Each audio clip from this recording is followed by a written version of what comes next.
Sources of organic compound. इसका कोल के ऊपर हम लोगों का कहलाता है पूरा लेक्चर है, उसकी पूरी वीडियो है, वो हम लोगों ने अपलोड की हुई है अपने चैनल के ऊपर। उसके अलावा वो काफ़ी लेंथी हो जाना था, इस वजह से हमें ये जो नेचुरल गैस है और पेट्रोलियम होगा उसके लिए सेपरेट एक वीडियो बनानी पड़ी, लेंथी ना हुए टॉपिक बहुत ज़्यादा सा।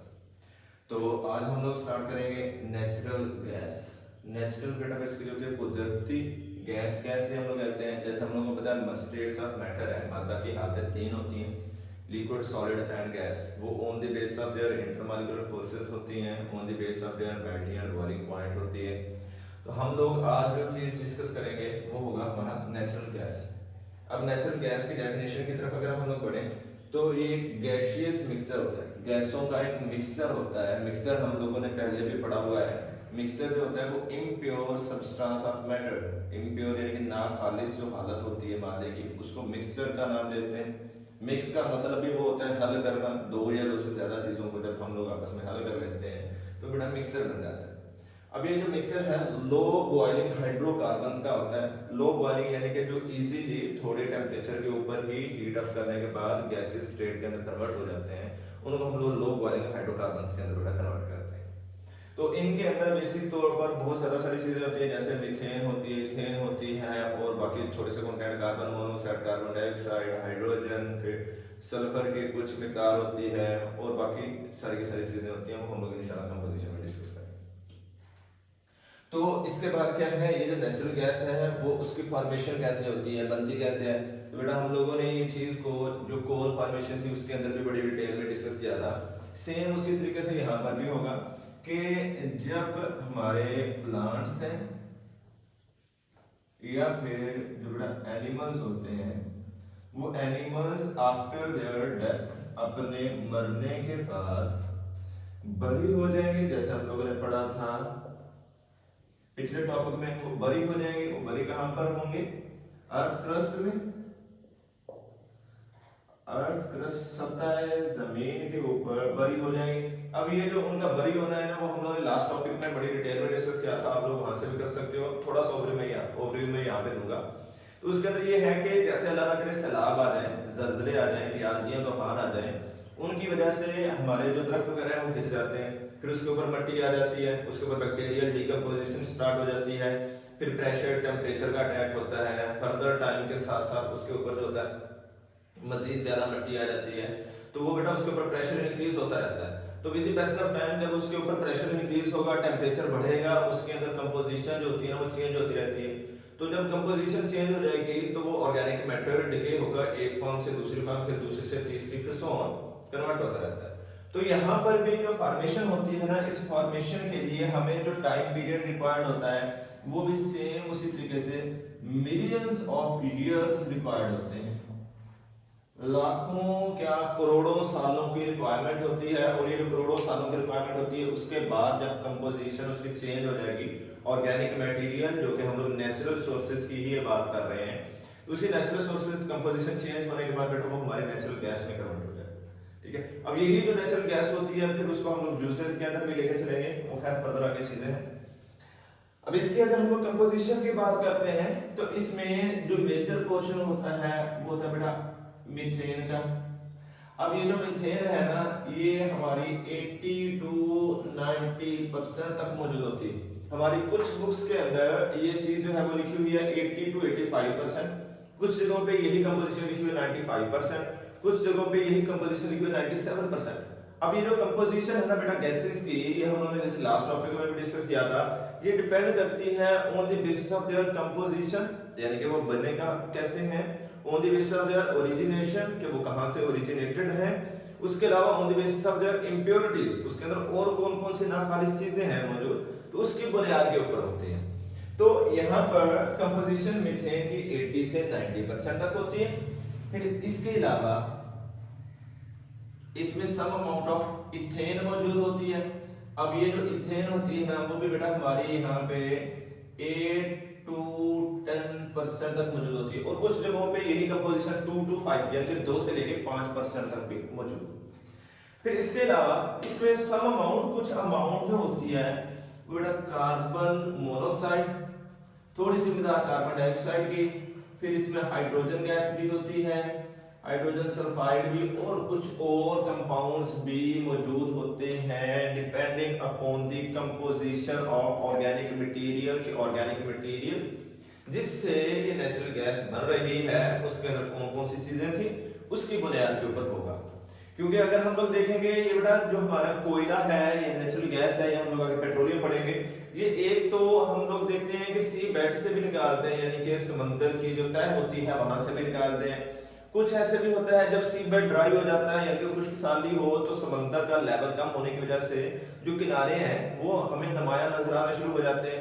तो उन किनारों के नजर आने की बुनियाद के ऊपर वहां पर टेम्परेचर की वेरिएशन हो जाती है, ह्यूमिडिटी की वेरिएशन हो जाती है, प्रेशर की वेरिएशन हो जाती है। उस वजह से इन तीनों चीजों की जो कंपोजिशन है ना बेटा चेंज हो जाती है। तो उसी बुनियाद के ऊपर हम लोग यहाँ पे कंपोजिशन को भी देख रहे होते हैं। अब यही जो कंपोजिशन होगी ना इसी कंपोजिशन की बुनियाद के ऊपर ही अगर हम लोग लेके चलेंगे डायरेक्टली हम लोगों ने सॉइल से एक्सट्रैक्ट कर लिया उसको हम लोग यूज नहीं कर सकते। यूज क्यों नहीं कर सकते? क्योंकि हम लोगों ने डेफिनेशन के अंदर पढ़ा हुआ है ये मिक्सचर होता है। अब ये जो बेटा मिक्सचर होता है उस मिक्सचर के अंदर फिर फर्दर हम लोग चेंजिंग लेके आते होते हैं। अब वो जो चेंजिंग लेके आनी होती है जैसे हम लोगों ने उसमें भी किया था fractional distillation in topic of coal, coal के टॉपिक में प्रीवियसली हम लोगों के पास वीडियो है उसके ऊपर किया था। तो अब यहाँ पर भी हमें करना वही पड़ता है कि हम लोगों ने उसकी डिस्टिलेशन करनी होती है या इसको आप लोग बेटा प्यूरिफिकेशन भी बोल सकते हो। प्यूरिफिकेशन करनी होती है तो जब हम लोग प्यूरिफाई करते होते हैं तो उस प्यूरिफाई करने की बुनियाद के ऊपर ना यही जो हमारी गैसेस की डिफरेंट फॉर्म्स होती हैं जिसमें मीथेन है, इथेन है, कार्बन मोनोऑक्साइड है, कार्बन डाइऑक्साइड है और अगर उसमें एरोमेटिक कंपाउंड्स भी हैं तो वही सभी के सभी उनमें से अलग हो जाते हैं। तो वो अलग करने के बाद फिर हम लोग फर्दर उसको अपने यूज के अंदर लेके आ सकते हैं। डायरेक्टली उस मिक्सचर को यूज के अंदर लाना हमारे लिए पॉसिबल नहीं होता। तो इसीलिए जब हम लोग उसकी प्यूरिफिकेशन कर लेंगे उसकी सेपरेशन कर लेंगे तो सेपरेशन करने के बाद हम लोग उसको यूजेस के अंदर लेके चले जाते हैं कि कहां-कहां पर इस्तेमाल करते हैं।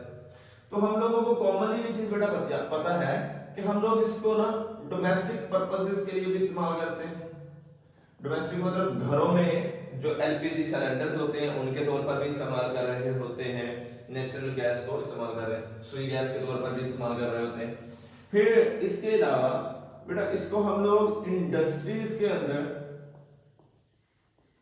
इसके अंदर भी यूज करते हैं। इंडस्ट्रीज के अंदर कैसे? जनरेटर्स चलाने के लिए, हीटिंग के मटेरियल्स प्रोवाइड करने के लिए, उसके अलावा इसके जरिए से हम लोग बाकी डिफरेंट जो रिएक्शंस होते हैं वो भी करवाते हैं यानी कि बाकी बाई प्रोडक्ट्स इसमें मिक्सिंग कर देते हैं। जैसे मीथेन में मिक्सिंग करके हम लोग क्लोरीन की या हेलोजन्स की मिक्सिंग करके क्लोरोफॉर्म भी बना सकते हैं। उसके अलावा कार्बन टेट्राक्लोराइड और बाकी प्रोडक्ट्स भी तैयार कर सकते हैं। तो इंडस्ट्रीज में हम लोग उन मकासद के लिए भी इसको यूज करते हैं। फिर इसके अलावा जो होता है ना हम लोग इनकी मिकदारें जो होती हैं इंडस्ट्रीज के अलावा ये जो मोटर व्हीकल्स होती हैं हमारी उनमें भी यूज करते हैं। जैसे सीएनजी होगा उस सीएनजी की फॉर्म के अंदर हम लोग अपनी गाड़ियों में इस्तेमाल करते हैं जिसकी वजह से गाड़ियां हमारी रन करती हैं और उसके अलावा हमारी सारी रिक्वायरमेंट्स होती है ना उसकी फुलफिल हो जाती है। तो यही मेजर इसके यूजेस के प्रोसेसेस होते हैं। इसके अलावा बहुत ज्यादा सारे कॉमन प्रोसेस होते हैं कि इनके जरिए से हम लोग मेडिसिन्स भी प्रिपेयर कर सकते हैं, फर्टिलाइजर्स भी प्रिपेयर कर सकते हैं, एरोमेटिक कंपाउंड्स जो होते हैं वो भी बेटा हम लोग इनके जरिए से प्रिपेयर कर सकते होते हैं और इसके अलावा अदर बहुत ज्यादा सारे रिएक्शंस करके हम लोग इनके जरिए से बाई प्रोडक्ट तैयार कर सकते हैं। अब फिर इसी बुनियाद के ऊपर उनकी कंपोजिशन और उनके यूजेस की बुनियाद के ऊपर अगर हम लोग देखते हैं ना तो इनकी तीन कैटेगरीज वैसे तो बहुत ज्यादा सारी हैं, मैंने सिर्फ हमारे लिए जो रिक्वायर्ड है वो तीन ही कर लेते हैं, कॉमनली यूज भी यही होती है। एक CNG, CNG stands for compressed natural gas, compressed natural gas. और इस कंप्रेस्ड नेचुरल गैस को हम लोग अपनी गाड़ियों के अंदर इस्तेमाल करते हैं फ्यूल के पर्पसेस के लिए, रनिंग वगैरह करवाने के लिए। इसके अलावा एलपीजी होती है, एलपीजी जो होती है ना लो sorry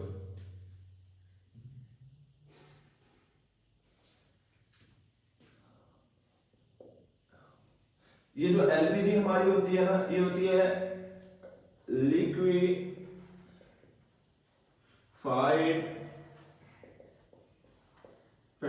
petroleum liquefied petroleum gas को हम लोग एलपीजी का नाम देते हैं। और नेक्स्ट वन जो हमारे पास आती होती है वो आती होती है LNG. LNG stands for liquefied natural gas. अब ये जो एलपीजी होती है, इस एलपीजी को हम लोग सिलेंडरों के अंदर कॉमनली घरों में यूज करते हैं।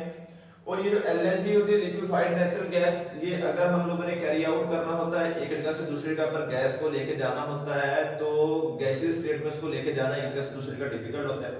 इस वजह से हम लोग उसको लिक्विड की फॉर्म के अंदर कन्वर्ट करते हैं, जैसे बड़े बड़े कंटेनर्स के अंदर एक जगह से दूसरी जगह पर लेके जाया जाता है। उसके अलावा पाइपलाइंस के थ्रू एक जगह से दूसरी जगह पर लेके आया जाता होता है।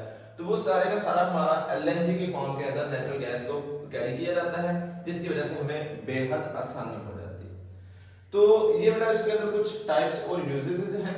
इसके अलावा आई थिंक सो हमारी बुक के अंदर इतना ही है। अगर मजीद कोई इसके रेलेवेंट आप लोगों को क्वेश्चन हो तो आप लोग पूछ सकते हो। इसके स्क्रीनशॉट जैसे मैं पहले बोल रहा हूँ, स्क्रीनशॉट आप लोग ले सकते हो, ये वाला ध्यान रख। और अगले वाली जो चीज है वो हमारे पेट्रोलियम के अंदर आएगी, वो फिर मैं इसको रेज करके अगला टॉपिक स्टार्ट करेंगे इंशाल्लाह।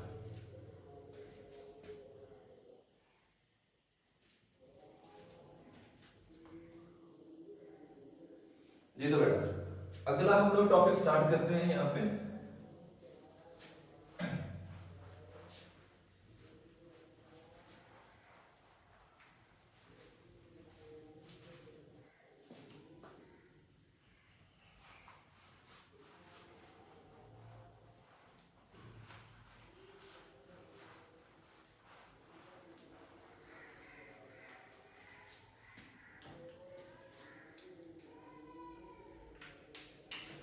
नेक्स्ट हमारा टॉपिक जो है वो है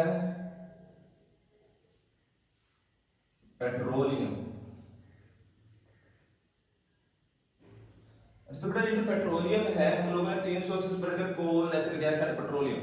अभी जो पेट्रोलियम है वो है third state of organic compound, जो कि नेचुरली हम लोग सॉइल से एक्सट्रैक्ट कर रहे होते हैं। अब इसको हम लोग अगर डिफाइन करेंगे तो ये होता है मिनरल ऑयल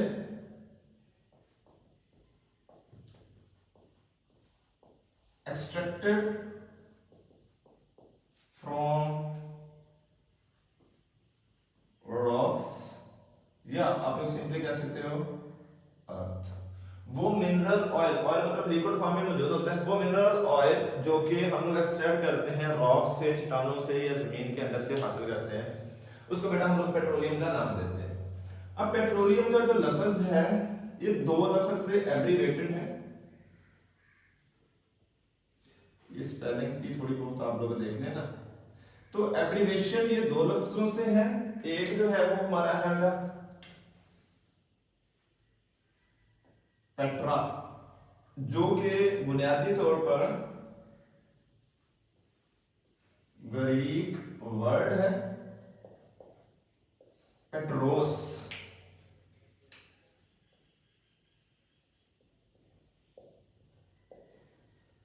इससे लिया गया है। और पेट्रोस का मतलब होता है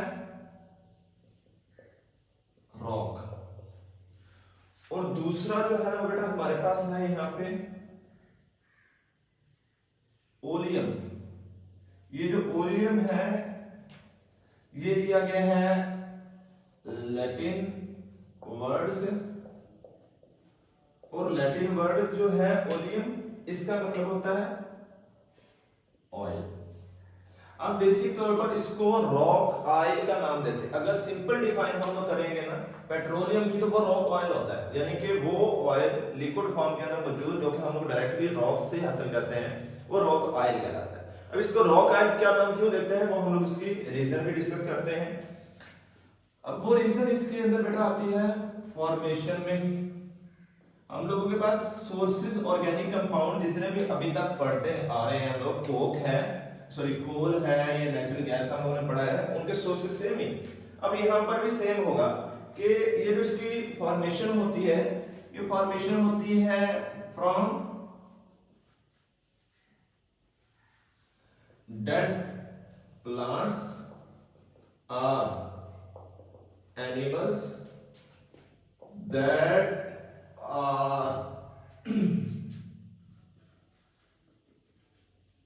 सेडिमेंटेड, यानी कि मुर्दा पौधे या जानवर जो कि सेडिमेंटेड हैं, सेडिमेंटेड मतलब दबे हुए हैं, कहां पर दबे हुए हैं, जमीन के अंदर दबे हुए हैं। वो जमीन के अंदर दबे हुए कितने टाइम से हैं, इसके लिए भी यहाँ पे मिलियन ऑफ ईयर्स का टाइम रिक्वायर्ड होता है, millions of years time required होता है, फिर जाके इसके अंदर भी चेंजिंग आती है। अब बुनियादी तौर पर है क्या, बुनियादी तौर पर चीज यही है कि जैसे हम लोग समंदर देखते हैं, सतह समंदर है, उसके अंदर जमीन की सतह में जानवर भी रहते हैं, फिर कुछ पौधे भी होते हैं, एक्वाटिक लाइफ है। वो एक्वाटिक लाइफ जैसे ही डेड हो जाती है, अब हर चीज का एक टाइम पीरियड होता है, उसके बाद वो मर जाती है। अब जब वो मरती है तो वहां पर उसके ऊपर सेडिमेंटेशन होनी शुरू हो जाती है, सैंड की, सिल्ट की, क्ले की, सो डिफरेंट फॉर्म्स ऑफ जो अर्थ है वो उसके ऊपर सेडिमेंट होना शुरू हो जाएगी। जब वो सेडिमेंट हो जाएगी तो फिर उसके ऊपर मजीद ज्यादा टाइम के साथ साथ उसके ऊपर मिट्टी वगैरह आती रहेगी और बाकी चीजें आती रहेंगी, जिसकी बुनियाद के ऊपर उसके ऊपर प्रेशर भी बढ़ेगा, पानी का प्रेशर है, मिट्टी का प्रेशर है, टेम्परेचर भी बढ़ेगा। तो उसकी बुनियाद के ऊपर या तो वो समंदर के अंदर ही उसकी कंपोजिशन चेंज होकर वो कोल में, नेचुरल गैस में या पेट्रोल में कन्वर्ट हो जाती है, या फिर ये भी होता है बेटा कि वो अगर समंदर का लेवल कम हो गया, यानी कि सी बेड पीछे हट गया, जो उसके किनारे हैं वो काफी हद तक पीछे चले गए, तो वही जगह खुश्की के ऊपर आ जाएगी। जब वो खुश्की के ऊपर आ जाएगी तो वही हमें पेट्रोल की फॉर्म के अंदर वहां से मिलना शुरू हो जाएगा। तो बुनियादी तौर पर जो पेट्रोल, नेचुरल गैस और कोल है, इन तीनों के सोर्सेस सेम ही है। एक ही जगह से जब हम लोग कोल को एक्सट्रैक्ट कर रहे होते हैं, वहीं से पेट्रोलियम भी आ सकता है, वहीं से नेचुरल गैस भी आ सकती है। लेकिन नेचुरल गैस जो होता है ना, इसको कैप्चर करना, इसको पकड़ना थोड़ा सा मुश्किल होता है, क्योंकि वो लो बॉइलिंग है। हम लोग ड्रिलिंग कर रहे होते हैं, यानी कि बोर कर रहे होते हैं, जैसे पानी के लिए बोर करते हैं वैसे बोरिंग कर रहे होते हैं पेट्रोल के लिए, लेकिन वहां पर से एक छोटे से सुराख में से ना नेचुरल गैस होती है, वो अपनी गैसेस फॉर्म में निकलना शुरू हो जाती है, उसको कैरी करना डिफिकल्ट हो जाता है। पुराने टाइम के अंदर तो ये जो नेचुरल गैस थे ना, इसको कैरी करते ही नहीं थे साइंस, जो भी लोग थे वो सिर्फ पेट्रोल को निकाल लिया, कोयले को निकाल लिया, नेचुरल गैस को वैसे एनवायरनमेंट में स्क्रीन आउट होने दे दिया। लेकिन मौजूदा टाइम के अंदर नेचुरल गैसेस के यूजेस की बुनियाद के ऊपर उसको कैरी किया जाता है, और वो बेहद इंपॉर्टेंट है कि उसको कैरी किया जाए। और नेचुरल गैस कहां पर मौजूद है उसको देखने के लिए सिंपली बर्न किया जाता है, थोड़ा सा मीथेन को मिक्स कर देते हैं, फिर बर्न कर देते हैं, बर्न करके अंदाजा लगाया जा सकता है कि यहाँ पर जी नेचुरल गैस मौजूद है। फिर अपनी जो प्रिवेंटिव मेजर्स होती हैं, एहतियाती तदाबीर हैं, उनकी बुनियाद के ऊपर वहां से नेचुरल गैस, पेट्रोल और कोयले को लेकर किया जाता है। मतलब ये है सेडिमेंटेशन होनी है, वो सेडिमेंटेशन मिट्टी की भी होती है, उसके ऊपर पत्थर वगैरह पानी के साथ बह के आ गए, उसके ऊपर बाकी सैंड, सिल्ट, क्ले या पौधे वगैरह भी आगे गिर गए, बाकी एक्वाटिक लाइफ उसके ऊपर आगे गिर गई, सेडिमेंटेशन हो गई। फिर उसके अंदर होती है डिकम्पोजिशन, ब्रेकडाउन होती है। तो ब्रेकडाउन होने के बाद वो फॉर्मेशन हो जाती है with the passage of time, जब मिलियंस ऑफ इयर्स गुजर जाते हैं तो वो जो हमारे पास फॉर्मेशन हो जाती है वो पेट्रोल की हो जाती है। अब यही जो पेट्रोल होता है ना, इसको हम लोग बेटा आगे डिफरेंट कैटेगरीज के अंदर भी डिवाइड करते होते हैं। अब वो जो कैटेगरीज हैं ना, वो on the base of their, हम लोग ना इसको तीन टाइप्स कह सकते हो आप लोग बुनियादी तौर पर। हम लोग पेट्रोलियम को तीन टाइप्स के अंदर डिवाइड करते हैं, वैसे तो और भी कई सारी बन जाती हैं, ये मेजर हैं, उनके अंदर कंपोजिशन वगैरह की बुनियाद के ऊपर हम लोग कह सकते हैं। पहली जो टाइप है ये है on the base of their origination, यानी कि वो मौजूद कहां पर है, सी बेड, सतह समंदर के अंदर मौजूद है। वो सिंपल जो मिट्टी है वहां पर है, ड्राई बेड के अंदर मौजूद है, वो एक तो आ जाए। फिर उसके बाद दूसरी हम लोग इसके अंदर कहेंगे जो presence of sulphide content, sulphur कितना मौजूद है उसमें ऑयल में, क्योंकि इम्प्योर फॉर्म में होता है, हम लोग एक्सट्रैक्ट करते हैं, तो सल्फर कितना मौजूद है वो आ जाए। फिर जो थर्ड कैटेगरी इसकी बनती होती है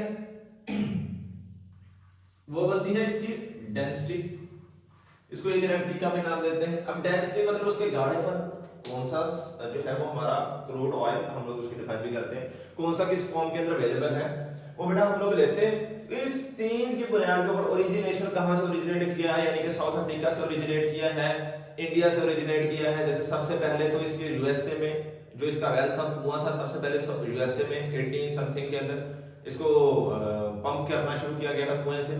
फिर सबसे पहले चाइना, लेकिन चाइना के अंदर मुनासिब एक कुआं निकल गया गया, यूएसए में पहला कुआं लगाया गया था, फिर उसके बाद जैसे अभी यूएई में भी है बहुत ज्यादा सारे, ओमान, मस्कत, सो डिफरेंट कंट्रीज में, उसकी बुनियाद के ऊपर ओरिजिनेशन है, कंपोजिशन चेंज हो जाएगी, एनवायरमेंटल कंडीशन चेंज हो जाएगी, इसके अलावा इसके अंदर सल्फाइड कंटेंट कितना है उसकी बुनियाद के ऊपर होगा, फिर उसकी डेंसिटी होती है। ये तीनों की तीनों चीजें जो तीनों बेटा किस जगह पर मौजूद है, किस इलाके में मौजूद है, कौन सा एनवायरनमेंट है, ये सारी सारी चीजें उसके ऊपर इन्फ्लुएंस यानी कि असरअंदाज हो रही होती है। अब बेटा फिर हम लोग इसको सॉइल से जो एक्सट्रैक्ट करते हैं ना, वो हम लोग सॉइल से इसको एक्सट्रैक्ट करते हैं in the form of crude oil. अब ये क्रूड होता है ना, क्रूड हम लोग कहते हैं खाम माल को, रॉ मटेरियल बेसिकली ये होता है, crude oil in the form of raw material. अब रॉ मटेरियल हम लोग उस चीज को कहते हैं जो कि खाम माल होता है, जिसके जरिए से और बहुत ज्यादा सारे बाई प्रोडक्ट्स तैयार किए जाते हैं, और वो जो बाई प्रोडक्ट्स है ना वो हम लोग यहाँ पे डिस्कस करेंगे कि वो बाई प्रोडक्ट्स कौन कौन से होते हैं और कैसे कैसे यहाँ पर से एक जगह से दूसरी जगह पर आसानी से कैरी आउट किया जाता है। तो बेटा ये जो क्रूड ऑयल होता है ना, ये बुनियादी तौर पर ब्लैक, ब्राउनिश और yellowish colored viscous liquid that is extracted from rocks। यानी कि ये ब्लैकिश कलर का, ब्राउनिश कलर का, ये येलोइश कलर का विस्कस एक गाढ़ा सा लिक्विड होता है जो कि हम लोग हासिल करते हैं सेडिमेंट्री रॉक्स से, जो कि सेडिमेंट्री रॉक्स होते हैं वहां से हासिल करते हैं वो बेटा। अब ब्लैक, ब्राउनिश या येलोइश वो कलर वेरिएशन है, वो कलर की वेरिएशन, हाँ कुछ जगहों पे ये जो निकलता है वो बिल्कुल ट्रांसपेरेंट जैसे पानी होता है उस कलर का भी निकलता है। वो सारी की सारी चीजें डिपेंड किसके ऊपर करती है वो बेटा, डिपेंड करती हैं उनकी इम्प्योरिटीज के ऊपर, उनके ओरिजिनेशन के ऊपर, उनकी डेंसिटी के ऊपर, हर चीज होती है ना वो डिपेंड करती है क्रूड ऑयल की। फिर हम लोग इसी क्रूड ऑयल को निकालते हैं और क्रूड ऑयल को निकालने के बाद हम लोग इसकी करते हैं फ्रैक्शनल डिस्टिलेशन। अब ये जो फ्रैक्शनल डिस्टिलेशन होगी हम लोगों ने कोल वाले टॉपिक में बड़ी डिटेल में पढ़ा था, in the absence of oxygen काम करते हैं। अगर ऑक्सीजन की प्रेजेंस में काम करेंगे तो वही कंबशन हो जाएगी, कंबशन के दौरान में तो कार्बन डाइऑक्साइड, वाटर और हीट प्रोड्यूस होती है। लेकिन हम लोग जो होगा ना वो बेटा यहाँ पर जो इस्तेमाल करते हैं वो in the absence of oxygen ये काम करते हैं। जब एब्सेंस ऑफ ऑक्सीजन में काम करेंगे तो हमारे पास ना फ्रैक्शंस होती है। अब ये जो रॉ मटेरियल क्रूड ऑयल होता है इसको हम लोग डायरेक्टली यूज नहीं कर सकते। अब इसको डायरेक्टली यूज नहीं कर सकते, इसको क्या करते हैं, इसको हम लोग रिफाइन करते हैं। पूरी दुनिया के अंदर डिफरेंट रिफाइनरीज हैं जो कि इस पेट्रोल के अंदर मौजूद जो फ्रैक्शंस होती हैं उनको अलग-अलग करती हैं। अब जैसे पुराने टाइम थे उसके अंदर या अभी साउथ अफ्रीका के कुछ मुमालिक के अंदर वो जंगलात में लोग यही काम करते हैं कि पेट्रोल वगैरह को पाइपलाइन से निकालने के बाद उसको वैसे ही on the base of melting at boiling point अलग-अलग कर लिया, यानी कि उसको हीट करते हैं। सिंपली हीट करने के बाद टेम्परेचर की बुनियाद के ऊपर उसको अलग-अलग कर देते हैं। 20 डिग्री सेंटीग्रेड के ऊपर एक चीज निकल गई, 50 पे एक निकल गई, 70 पे दूसरी निकल गई, 80 पे तीसरी निकल गई। So on the base of temperature अलग-अलग कर लेते हैं। फिर जब टेम्परेचर की बेस के ऊपर अलग-अलग कर लेते हैं फिर वो हमारे यूज के काबिल होता है। Raw material crude oil directly जो होता है ना वो हमारे इस्तेमाल में नहीं आ सकता होता, इसलिए इसको हम लोग on the base of fractions करते हैं। और ये चीज को हम लोगों ने 10th क्लास की केमिस्ट्री में भी बड़ी डिटेल में डिस्कस किया है कि फ्रैक्शंस को कैसे सेपरेट आउट करते हैं। पाकिस्तान में अगर बात करें तो ऑयल रिफाइनरीज जो है ना वो मेजर ये 4 काम कर रही है। अटक ऑयल रिफाइनरी जो कि मोरगढ़ रावलपिंडी के मुकाम के नजदीक है, इसकी जो एनुअल है कैपेसिटी वो 1.2 मिलियन टन है पर एनम। एक है national refinery limited, Pakistan refinery limited है जो कि दोनों कराची में मौजूद है। इनकी दोनों की मिला के जो कैपेसिटी एनुअली है वो 2.13 मिलियन टन है पर एनम। पाक अरब ऑयल रिफाइनरी ये सऊदी अरेबिया की ताबन से पाकिस्तान में है, जो मोहम्मद कोट है मुल्तान के करीब वहां पर ये बनी हुई है। इसकी एनुअल जो कैपेसिटी है 4.15 million ton per annum capacity मौजूद है। ये बेटा एमसीक्यूज के पॉइंट ऑफ व्यू से है, और फ्रैक्शंस जो है ये भी शॉर्ट क्वेश्चन और एमसीक्यूज के लिए आती हैं थोड़ी बहुत, ये भी हम लोग कर लेंगे। आप लोगों की बुक के अंदर पूरा टेबल एक दिया हुआ है। तो नेचुरल गैस, इसका बॉइलिंग पॉइंट होता है लेस देन 20। ये फ्रैक्शंस जैसे हम लोगों ने अभी डिस्कस किया है on the base of their melting and boiling point होती है, और वो मेल्टिंग एंड बॉइलिंग पॉइंट किस चीज के ऊपर डिपेंड करता है, वो हम लोगों का फर्स्ट ईयर का टॉपिक है अपलोडेड इसी हमारे चैनल के ऊपर, जहां पे आप लोग देख सकते हो लंदन डिस्पर्शन फोर्सेस वाला। उस लंदन डिस्पर्शन फोर्सेस में हम लोगों ने पढ़ा हुआ है इंटरमॉलिक्यूलर फोर्सेस बहुत ज्यादा इन्फ्लुएंस करते हैं। इंटरमॉलिक्यूलर फोर्सेस असरअंदाज होती हैं, यानी कि अगर मॉलिक्यूल का साइज बड़ा होता जाएगा, इंटरमॉलिक्यूलर फोर्सेस ज्यादा होते जाएंगी, ज्यादा होंगी, तो उनका मेल्टिंग एंड बॉइलिंग पॉइंट भी ज्यादा होता जाएगा। यहां पर भी वही चीज है, हम लोगों ने on the base of their intermolecular forces melting और बॉइलिंग पॉइंट की बुनियाद के ऊपर उनको अलग-अलग कर लिया और उसकी कैटेगरीज बनाई कुछ। नेचुरल गैस टेंपरेचर, इसका बॉइलिंग पॉइंट होता है लेस देन 20 डिग्री सेंटीग्रेड। इसकी कंपोजिशन में देखें तो कार्बन 1 से लेकर कार्बन 4 तक होता है। इस्तेमाल कहां पे, फ्यूल के अंदर है, जो कि हम लोगों ने अभी गैस को पढ़ा है कि कहां-कहां पर इस्तेमाल करते हैं। फिर पेट्रोलियम ईथर है 20 से लेकर 60 तक इसका बॉइलिंग पॉइंट होता है। कंपोजिशन में देखेंगे कार्बन 5 से लेकर 6 तक है। ये जनरली सॉल्वेंट, यानी कि लैब्स के अंदर हम लोग इसके अंदर बाकी चीजों को हल करवा के रिएक्शन करवा सकते हैं, क्रिस्टलोग्राफी में भी इसको इस्तेमाल करते होते हैं। फिर आ जाता है नफ्थालीन, इसको नफ्था के नाम के ऊपर हमारी बुक में लिखा हुआ है। 60 to 100 कार्बन कॉन्टेंट 6 से लेकर 7 तक सॉल्वेंट है, और ये रॉ मटेरियल यानी से कि इसके जरिए से बहुत ज्यादा सारे बाकी बाई प्रोडक्ट्स भी तैयार किए जाते हैं। नेक्स्ट आ जाता है गैसोलीन। अब ये जो गैसोलीन है ये हमारा होता है नॉर्मल पेट्रोल, जो कि कॉमनली इस्तेमाल करते हैं। 40 से लेकर 220 तक, कार्बन 4 से लेकर कार्बन 13 तक, और नॉर्मल जो हमारा पेट्रोल होता है वो कार्बन 6 से 8 के दरमियान में भी होता है, और उसके अलावा कार्बन 8 से 10 के दरमियान में भी होता है। वो वेरिएबल होती है, वो हम लोग आगे डिस्कस करेंगे उसको भी रिफॉर्मिंग वाले टॉपिक में। अब ये जो गैसोलीन होता है मोटर फ्यूल गाड़ियों के अंदर इस्तेमाल किया जाता है। केरोसिन ऑयल, जिसको हम लोग कॉमनली पाकिस्तान में मट्टी के तेल के तौर पर जानते हैं, 175 से लेकर 325 तक, कार्बन 8 से लेकर कार्बन 14 हीटिंग फ्यूल है। अब मट्टी के तेल को मोस्टली घरों में आग जलाने के तौर पर, दिए वगैरह लालटेन ने पुराने टाइम के अंदर जो चलती थी, पुराने टाइम के अंदर चूल्हे जलाने के लिए भी इसको इस्तेमाल किया जाता था। फिर नेक्स्ट आ जाता है केरोसिन। केरोसिन को हम लोग जो होता है वो केरोसिन हम लोग डिस्कस कर लिए। गैस ऑयल, ये जो गैस ऑयल होता है इसका बॉइलिंग पॉइंट होता है more than 275 degree Celsius.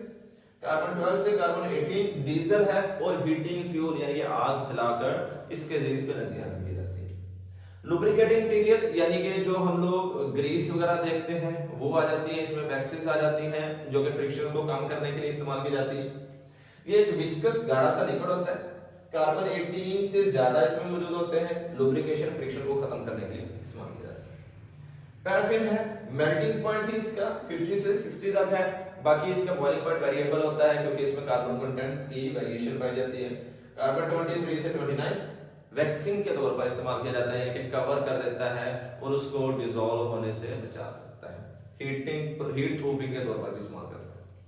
Asphalt या फिर पेट्रोलियम कोक, ये रेसिड्यू होता है जो एंड के ऊपर बचता है, यानी कि सारी की सारी चीजों को हम लोगों ने बर्न करके निकाल लिया, एंड के ऊपर जो होती है जो चीज बचती है उसको हम लोग पेट्रोलियम कोक या फिर एस्फाल्ट का नाम देते हैं। सॉलिड फॉर्म में होता है। रूफिंग पेविंग, यानी कि छतों को टपकने से बचाने के लिए, छतों में जो पानी नीचे आ रहा होता है उससे बचाने के लिए, इंसुलेशन करने के लिए, और उसके अलावा जो होता है ना वो मजबूती बढ़ाने के लिए इस्तेमाल किया जाता है। रोड्स बनाने के लिए भी इसको इस्तेमाल करते हैं। ठीक है, ये तो था आज का बेटा सारे का सारा टॉपिक। इसके रिलेवेंट आप लोगों को कोई क्वेश्चन हो तो वो आप लोग पूछ सकते हो। थैंक यू, अल्लाह हाफिज़।